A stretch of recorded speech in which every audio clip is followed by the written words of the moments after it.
Okay, so we are now moving on to our next unit, Unit 6, which is on sampling distributions. This unit only has one chapter in it, okay? So we're going to finish up this chapter right before we go off for Thanksgiving break. So, sampling distributions. Basically, what it looks like is a histogram of repeated samplings. And you basically make them with sample proportions,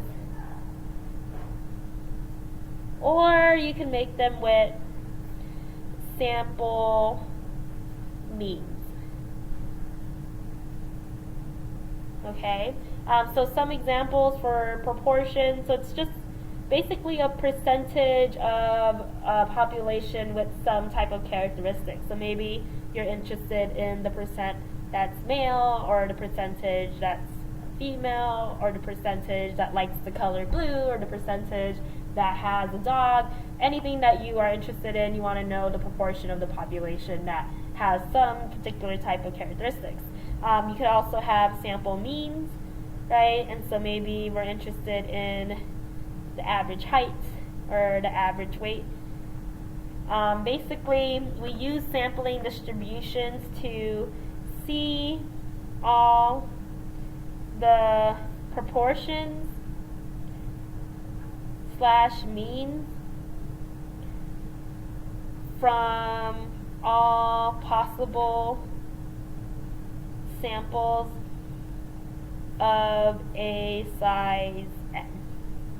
Okay, so I think before I continue on with the notes, I just want to make you have like a better understanding of sampling distribution. So let's go ahead and build your intuition. Okay, so I'm going to do an example with proportions.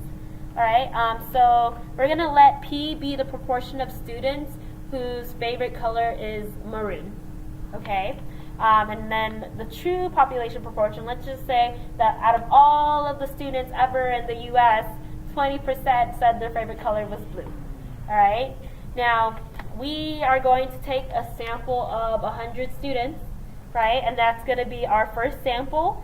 And let's say in that first sample, the population proportion, the sample proportion, sorry, is 15%. And so in the sample, that sample of 100 students, 15% said that their favorite color was going to be maroon, right? So that's one sample. Let me just go ahead and take another sample of 100 students. Okay, here's my second sample of a different set of 100.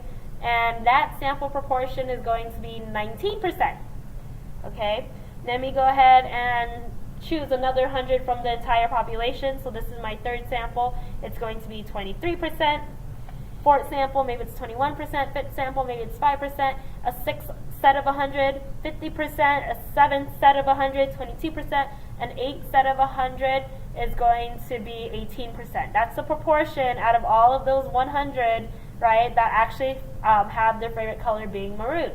Now what you should notice is that it's varying, right? 15 and 19% are less than 20%.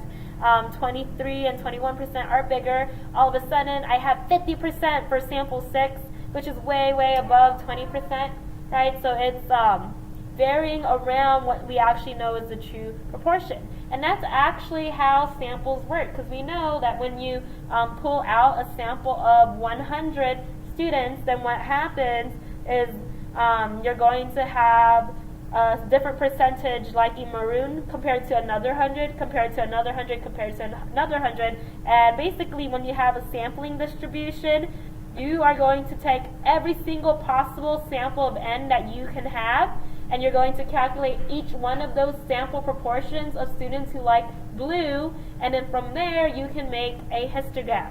And that histogram, right, is going to be your sampling distribution for that particular proportion, where the center is actually going to be the true population proportion, which is that 20%, so there's that 0.2, and all of your other samples are going to be varying around that true population proportion.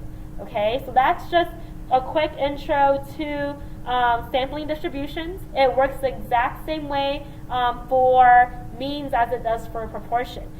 So for right now, that's just the quick intro. I'm going to pause the video and have a part 2 where I continue to complete the note.